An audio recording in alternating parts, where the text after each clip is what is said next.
আসসালামু আলাইকুম, welcome back to my channel. আজকে আপনাদের জন্য নিয়ে এসেছি দুধ কমলা রেসিপি। দুধ কমলা রেসিপি তৈরির জন্য আমি এখানে 4টা কমলা নিয়েছি। কমলা 4টা কিন্তু একই সাইজের। সাথে 1 গ্লাস পরিমাণ দুধ নিয়েছি, হাফ কাপ পরিমাণ চিনি আর আগার আগার পাউডার। এগুলা দিয়েই আজকে আমি এই দুধ কমলা রেসিপিটা তৈরি করব। প্রথমে কমলা থেকে খোসাগুলোকে ছাড়িয়ে নেব। কী জন্য আমি বলছি যে কমলাগুলো একই সাইজের হতে হবে, সেটা অবশ্যই আমার এই রেসিপিটা প্রথম থেকে শেষ পর্যন্ত দেখতে থাকলে কিন্তু বুঝতেও পারবেন। এর কারণটা কি? কমলার খোসাগুলাকে ছাড়িয়ে নিয়েছি। এই চপস্টিকটাতে আমি কমলাগুলাকে এভাবে দিয়ে নিচ্ছি। চপস্টিকের হাইটটা ছোট থাকাতে আমি 4টা চপস্টিক সুতা দিয়ে একটু বেঁধে বড় করে নিয়েছি। রেসিপিটা তৈরির জন্য আমি একটা গ্লাস নিয়েছি। গ্লাসটা কিন্তু বড় সাইজের। তারপর কমলাগুলাকে এভাবে দিয়ে নিলাম। আমি রেখে দেব। অন্য সাইডে আমি দুধ এবং আগার আগার পাউডার দিয়ে যে মিশ্রণটা করব সেটা তৈরি করে নেব। ততক্ষণ আপনারা সঙ্গে থাকুন। একটা ছোট বাটি নিয়েছি, তাতে আমি 2 টেবিল চামচ পরিমাণ পানি দিয়ে নিলাম।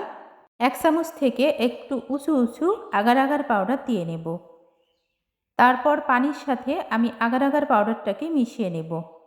এভাবে যদি আগার আগার পাউডারটা মিশিয়ে নেওয়া হয়, তাহলে কিন্তু আমি যখন দুধটা চাল করব, দুধের মধ্যে যখন আগার আগার পাউডারটা মিশাবো তখন কিন্তু এটা দলা পাকিয়ে যাবে না।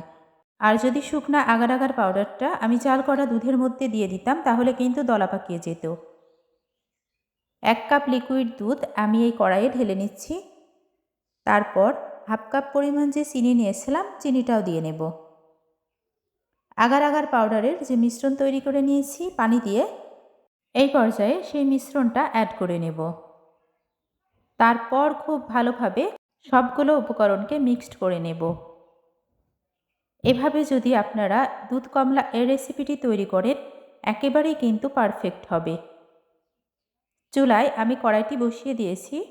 4 থেকে 5 মিনিটের মতো জাল করব, যতক্ষণ না এই মিশ্রণটা গাঢ় হয়ে আসবে। ঘনত্বটা দেখলে বুঝতে পারবেন যে গাঢ় হয়ে এসছে। তখন আমি চুলাটি অফ করে কড়াইটা নামিয়ে রাখব। আমার এই রেসিপিটা আপনাদের কাছে কেমন লাগছে অবশ্যই কিন্তু কমেন্ট বক্সে জানাবেন। যারা যারা আমার ভিডিও দেখতেছেন কিন্তু এখনও লাইক দেন নাই, প্লিজ একটা লাইক দিয়ে দেবেন। আর যারা আমার চ্যানেলটি সাবস্ক্রাইব করেছেন তাদের সবাইকে অসংখ্য অসংখ্য ধন্যবাদ। আর যারা এখনও সাবস্ক্রাইব করেননি, আমার ভিডিও দেখতে দেখতে যদি ভালো লেগে যায় তাহলে সাবস্ক্রাইব করে আমার পাশেই থেকে যাবেন। মিশ্রণটা গাঢ় হয়ে এসেছে। এই পর্যায়ে আমি চুলাটা অফ করে দেব। এখন যেহেতু কমলার সিজন, আর কমলার সিজনে আমরা একটু ভিন্নভাবে কমলা খেয়ে দেখতে পারি। চুলা থেকে নামিয়ে নিয়েছি। এখন আমি এই মিশ্রণটাকে প্রথমে একটা গ্লাসে ঢেলে নেব। সরাসরি যদি আমি যেই গ্লাসে কমলা নিয়েছি ওই গ্লাসে ঢালতে যেতাম, হয়তো ঠিকভাবে পড়তো না। কড়াই থেকে ঢালতে আসলে অসুবিধা হয়, এটা আপনারাও জানেন। তার জন্যই আমি গ্লাসে ঢেলে নিয়েছি। এবার কমলা রেখে দিয়েছিলাম সেই গ্লাসটা নিয়ে নিলাম। ওটাতে আমি আস্তে আস্তে ঢেলে দিচ্ছি। এভাবে কমলা এবং দুধ দিয়ে এই রেসিপিটি তৈরি করলে বাসার বাচ্চা থেকে বড়রা সবাই কিন্তু অনেক বেশি পছন্দ করবে। আমার কাছে অনেক ভালো লাগে, তাই আমি এই রেসিপিটি আপনাদের সাথে শেয়ার করছি। এভাবে একটু নাড়া দিয়ে তারপর আমি মিশ্রণটি ঢালতেছি, যাতে মিশ্রণটা সব জায়গাতে ঠিকভাবে পৌঁছাতে পারে। এটাকে রেখে দেব 30 মিনিটের জন্য। আর 30 মিনিট পর আমি আপনাদেরকে দেখিয়ে দেব যে কতটা পারফেক্ট হয়েছে দুধ কমলা এই রেসিপিটা। ফিরে আসলাম 30 মিনিট পর। খুব দারুণভাবে শক্ত হয়ে এসেছে। এখন আমি এই গ্লাসের চারিদিকটাতে ছুরির সাহায্যে এভাবে একটু ঘুরিয়ে নিচ্ছি, যাতে খুব সহজে উঠে আসে। এখন যেহেতু শীতকাল, এটা ফ্রিজে রাখার দরকার নেই। আমি ফ্রিজে রাখিনি, আর ফ্রিজে না রেখে এটা খেয়ে নেব। ঠান্ডার সময়ে ঠান্ডা খাবার না খাওয়াটাই ভালো।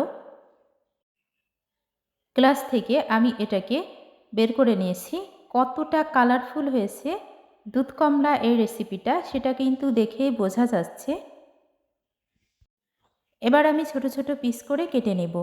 সঙ্গে থাকার জন্য সবাইকে অসংখ্য অসংখ্য ধন্যবাদ। ভালো থাকবেন, সুস্থ থাকবেন। ফিরে আসবো আবারও নেক্সট কোনো রেসিপি নিয়ে। আসসালামু আলাইকুম। আল্লাহ হাফিজ। Thanks for watching.